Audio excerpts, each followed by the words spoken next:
اللہ پاک ہمیں ہمیشہ حق کے راستے پر چلنے کی توفیق عطا فرمائے۔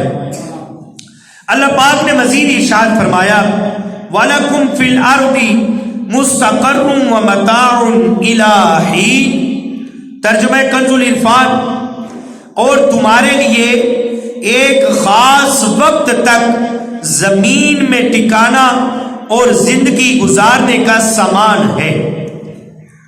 یہ ہمارے اور اس دنیا کے آپس میں تعلق کا بیان ہے۔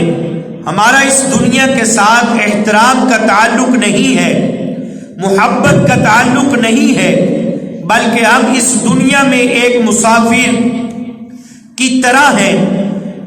جیسے آدمی سفر کرتا ہے، راستے میں اپنی ضروریات کے لیے کچھ دیر رکتا ہے، پھر اپنی منزل کی طرف بڑھ جاتا ہے، ہمارا بھی یہی حال ہے۔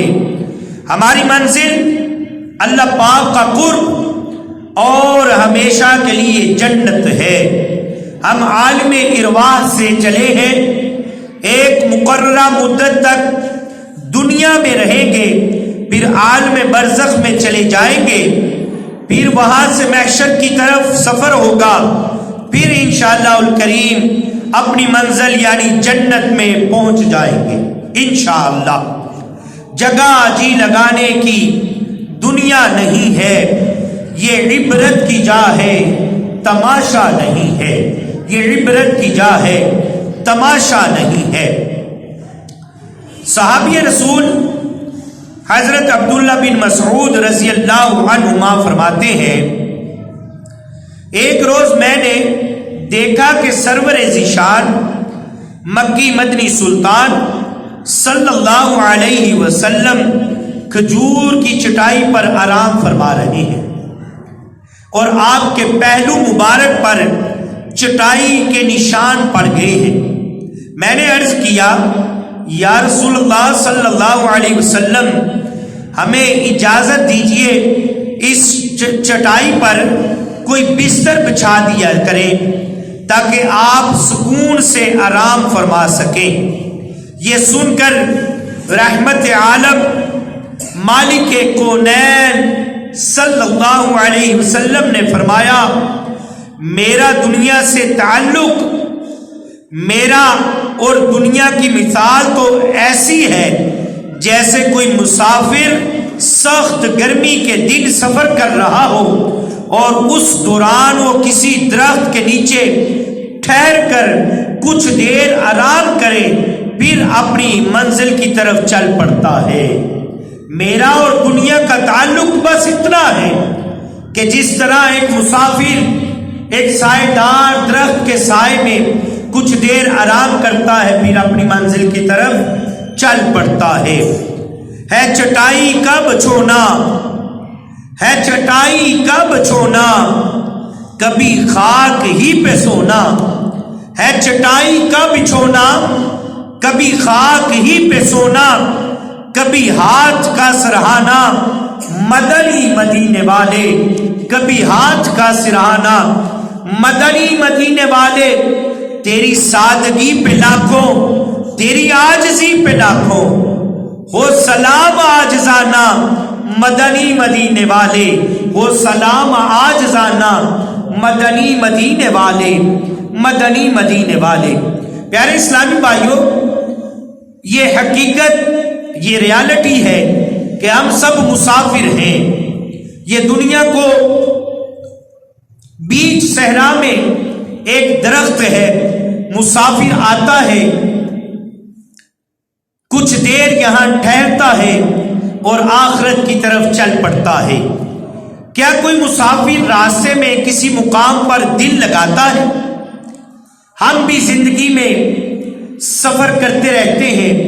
کبھی ایسا ہوا کہ سفر پر ہو، راستے میں کوئی بہت خوبصورت مقام آئے تو ہم نے یہ دل میں خیال کیا ہو کہ بس اب گھر نہیں جانا، اسی جگہ پر اپنا بساؤ کریں گے، اسی جگہ پر رک جاتے ہیں، یا راستے میں کھانا وغیرہ کھانے کے لیے کسی ہوٹل پر رکے تو وہاں دل لگا بیٹھے۔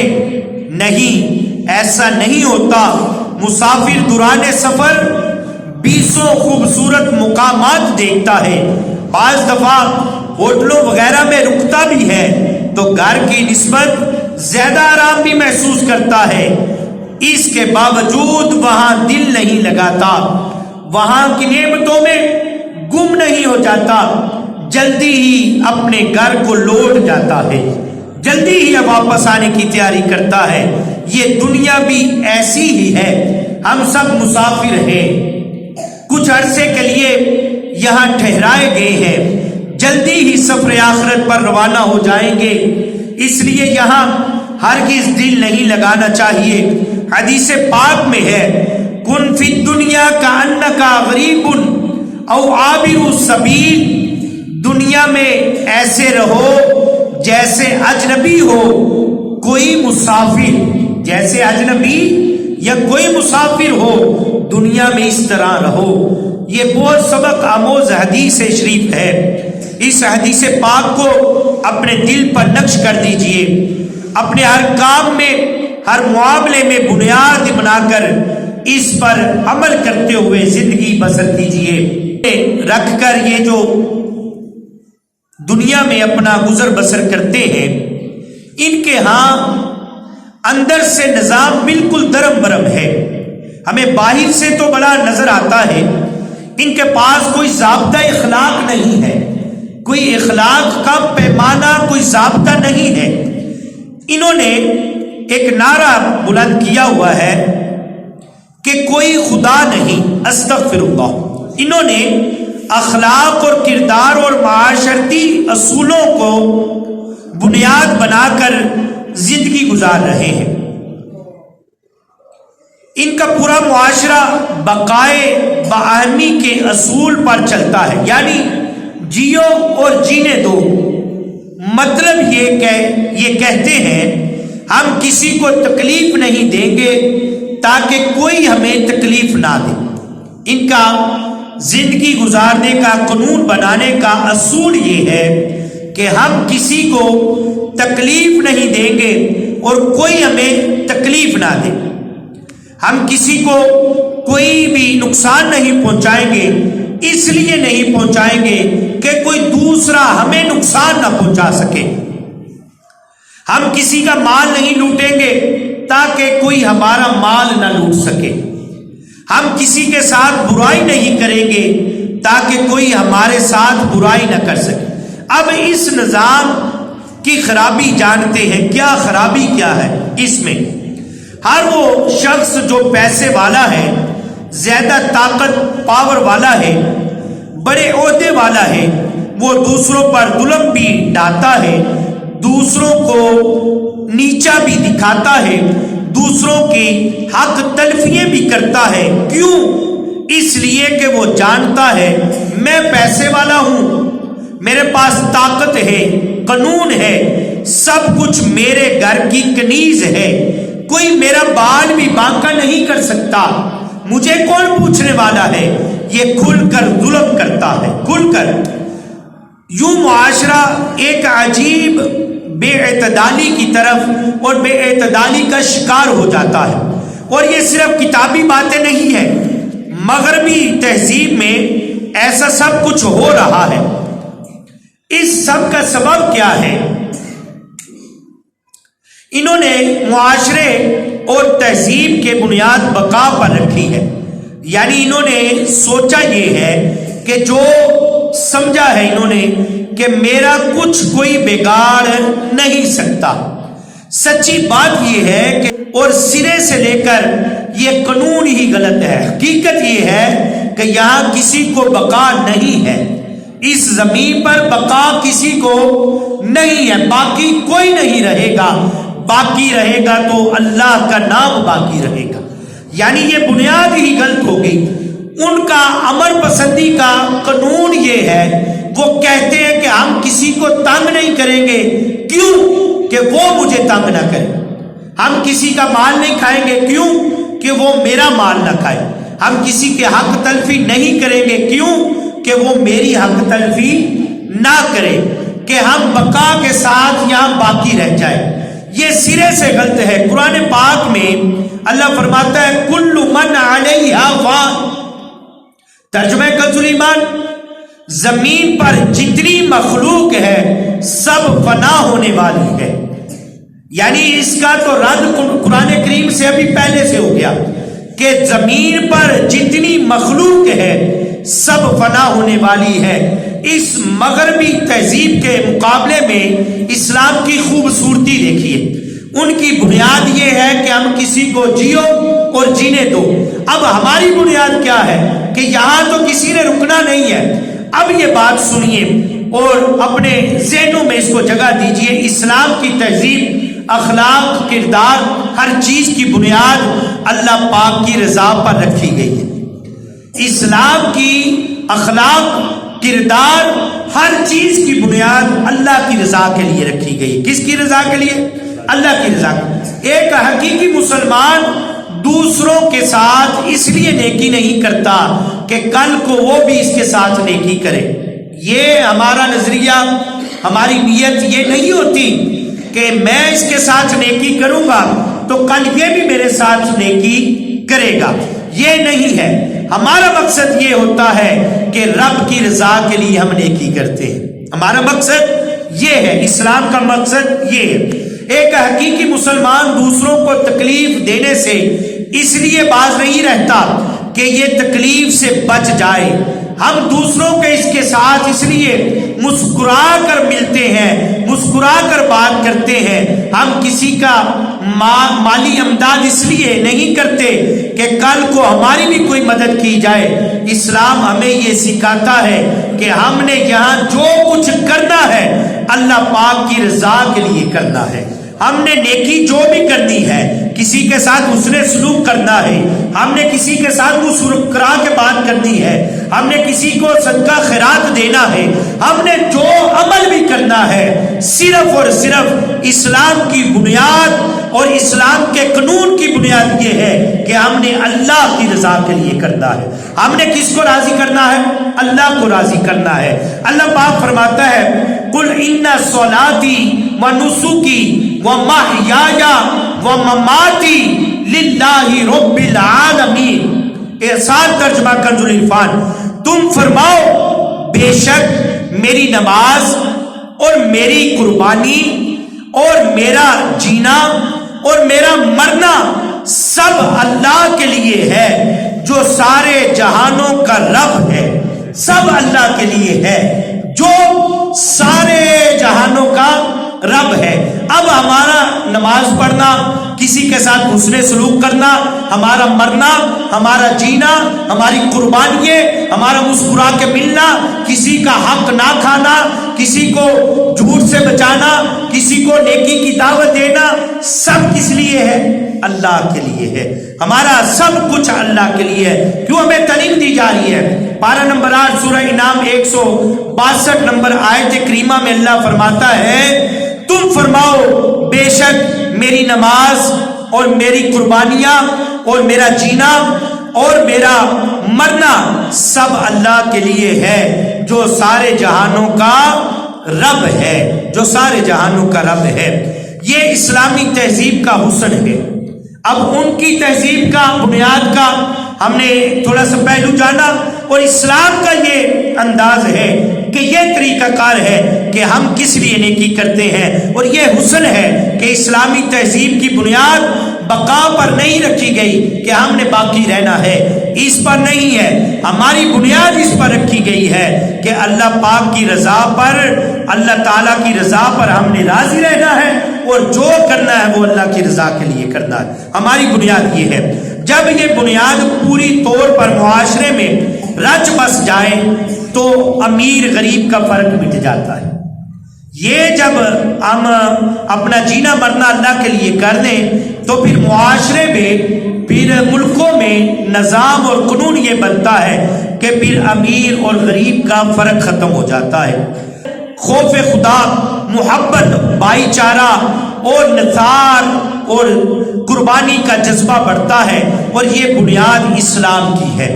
اب ہمارے اسلام کا، ہمارے بڑوں کا، اسلاف کا، صحابہ کا طریقہ کار کیا تھا نیکی کرنے کا؟ بڑی توجہ کے ساتھ یہ واقعہ سماعت کیجئے. جنگ یرموک کا موقع تھا. جنگ یرموک کا موقع تھا. جنگ ختم ہو چکی تھی.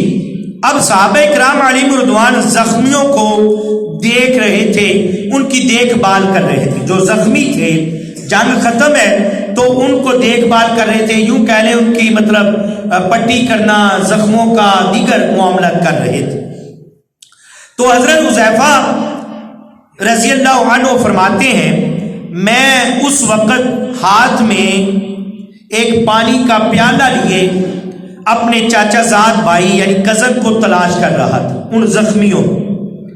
کہتے ہیں ڈھونڈتے ڈھونڈتے آخر وہ مجھے مل ہی گئے. میرا چاچا زاد بھائی مجھے مل گیا, نظر آیا. اس کو بہت زخم آئے تھے اور دم لبوں پر تھا. میں اس کے قریب گیا اور کہا بھائی پانی پیو, یہ پانی پی لیجئے. اس نے کپ کپاتی ہوئی آواز میں کہا ہاں پیوں گا. جب انہوں نے کہا کہ میں نے کہا بھائی پانی پی لیجئے, کہتے ہیں آواز بھی کپ کپا رہی تھی تو انہوں نے کہا ہاں میں پانی پیوں گا.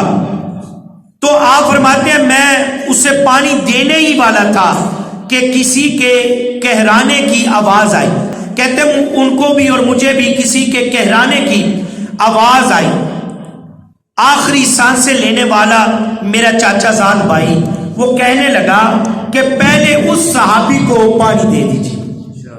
کہا کہ پہلے اس کو پانی پلا دیجیے, اس زخمی کو پانی پلا دو. میں دوسرے زخمی کی طرف دوڑ کر ابھی وہاں پانی لے کر پہنچا ہی تھا, قریب سے کسی اور کے کہرانے کی آواز آئی. تو ان دوسرے زخمی صحابی نے کہا کہ بھائی جان مجھے چھوڑیے, ان کو پانی پلا دیجیے. یعنی جہاں سے چلے اب تیسری جگہ پر پانی لے کر پہنچے. وہ کہتے ہیں کہ میں پانی لے کر پہنچا ہی تھا تو انہوں نے کہا کہ مجھے پانی کی ضرورت نہیں, آپ ان کو ہی دے دیجئے. تو اتنے میں ان کا دم نکل گیا, وہ اپنے خالق حقیقی کے ساتھ جا ملے. وہ کہتے ہیں میں دوڑ کر اب جس سے میں چلا تھا اس کے پاس آیا اور میں نے کہا کہ یہ لے پانی پی لیجئے. تو جب تک وہاں پہنچا تو وہ بھی جام شہادت پی چکے تھے. کہتے ہیں وہ بھی جام شہادت پی چکے ہیں. میں دوڑ کر اپنے چاچا زاد بھائی کے پاس پہنچا, میرے آنے تک ان کی روح بھی پرواز کر چکی تھی. میرے آنے تک ان کی روح بھی پرواز کر چکی تھی. ایک صحابی آپ فرماتے ہیں کہ میں پانی کا پیالہ لے کر پہنچا اور آخری وقت ہے تو قربان جائیں اسلاف پر, صحابہ پر, اہل بیت پر, اولیاء کرام پر, ان کی شان اور مقام و مرتبہ دیکھیے. سبحان اللہ, یہ ہے اسلام کا حسن. ایک سچا مسلمان اس دنیا میں بقا یعنی زندہ رہنے کے لیے نہیں جیتا بلکہ رب کی رضا کے لیے جیتا ہے. اس کا جینا مرنا رب کی رضا کے لیے ہوتا ہے. یہی فرق ہے اسلامی تعلیمات میں اور دوسروں کی تہذیب میں. اللہ پاک ہمیں اسلام کے اعلیٰ اور سچی تعلیمات پر عمل کرنے کی توفیق عطا فرمائے. پیارے اسلامی بھائیوں, ہم اس دنیا میں مسافر ہیں. ہمارا مقصد دنیا سنوارنا نہیں بلکہ اپنے رب کریم کو منانا ہے. دنیا اکٹھی کرنا, سنوارنا, جمع کرنا یہ ہمارا مقصد نہیں. ہمارا مقصد یہ ہے کہ ہم اپنے رب کو راضی کر سکیں, ہم اپنے رب کو راضی کر دیں. ہمیں چاہیے کہ ہمیشہ ہر وقت ہر لمحہ یہ ذہن یہ مائنڈ سیٹ رہے کہ ہم فانی دنیا میں رہتے ہیں, بہت جلد ہم نے دنیا سے رخصت ہو جانا ہے. خود سوچیں جب ہم فانی جگہ پر رہتے ہیں یہاں پر کوئی فائدہ نہیں, جب ہم فانی ہیں فخر تکبر کس بات کا کرتے ہیں. جب ہم فانی ہیں تو حسن عقل پیسہ وغیرہ پر اتراتے کیوں ہیں, اکڑتے کیوں ہیں, کیا فائدہ. جب ہم فانی ہیں چاہے کچھ بھی کر دیں آخر اس دنیا سے جانا ہی جانا ہے. تو یہاں دل لگانے کا کیا فائدہ, یہاں دل لگانے کا کیا فائدہ. چاہیے ہمارے کتنے بھی لاکھوں کروڑوں آج کل فالوورز کا دور ہے, کہتے ہیں میرے لاکھوں کروڑوں چاہنے والے ہیں، مداح ہیں، محبت کرنے والے ہیں، مجھ سے پیار کرنے والے ہیں، کیا جتنے لاکھوں کروڑوں بھی ہو جائیں ہمیں ان کا فائدہ کیا؟ ایک مرتبہ شیخ طریقت امیر اہل سنت بانی دعوت اسلامی مولانا محمد الیاس عطار قادری دامت برکاتہ العالیہ یہ ہفتے والے دن رات کو مدنی مذاکرے کے نام سے سوال و جواب کا ایک پروگرام کرتے ہیں ٹی وی چینل پر.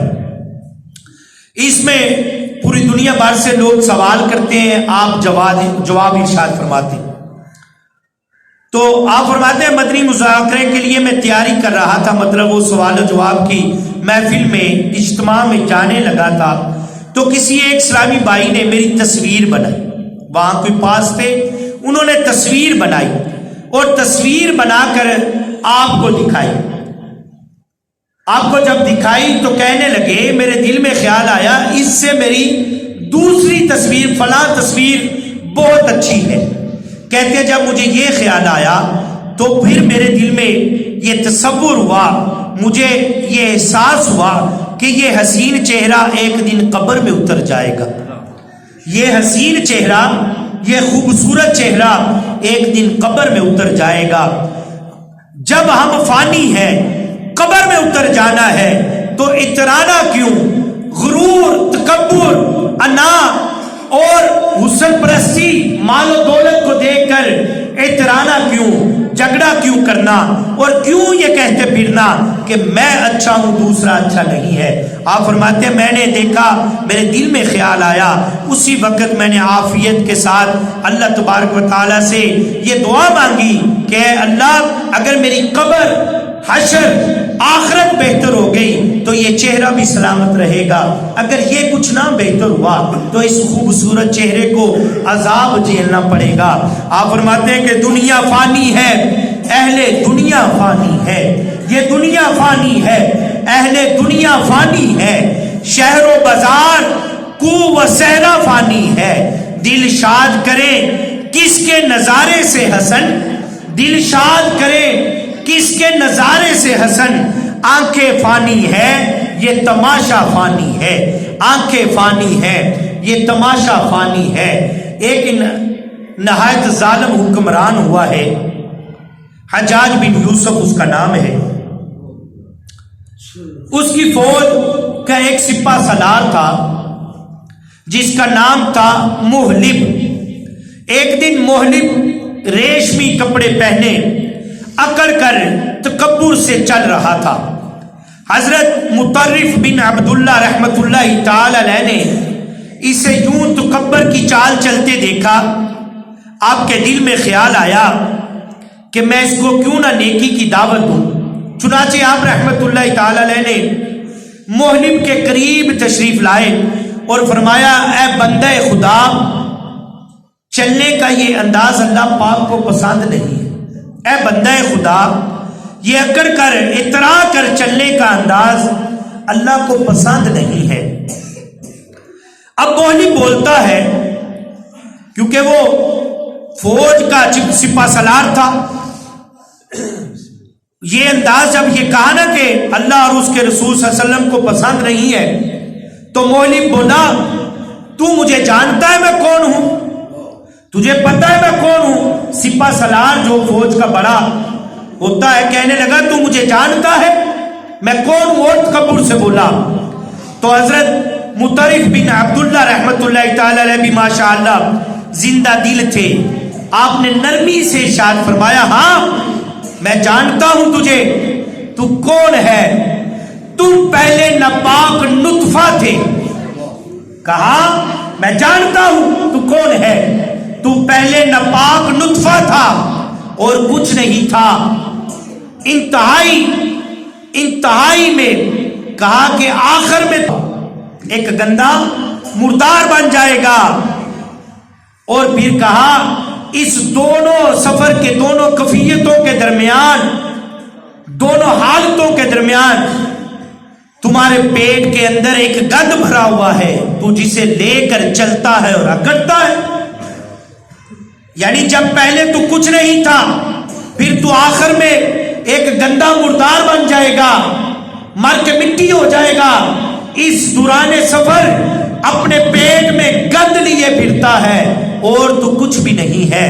وہ بھی سمجھدار تھا اور سمجھ گیا، اور یہ بات سن کر ندامت سے کہنے لگا حضور میں اپنے اکڑنے پر، اپنے اس چلنے پر رجوع کرتا ہوں، اللہ سے توبہ کرتا ہوں، اور یہ توبہ کر کے عاجزی کے ساتھ چلا گیا۔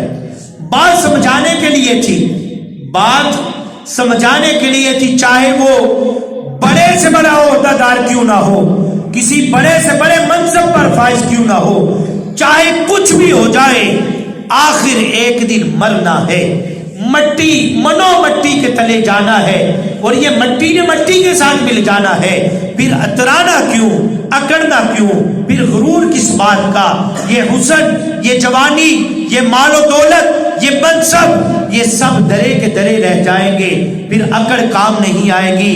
یہی اصل حقیقت ہے، ہم ابتدا میں کچھ نہیں تھے، انتہا میں لاش ہو کر مٹی میں مل جائیں گے۔ اس کے درمیان کا جو سفر ہے، عرصہ ہے ہماری زندگی، ہمیں چاہیے کہ اس زندگی کو اچھے انداز میں گزارے۔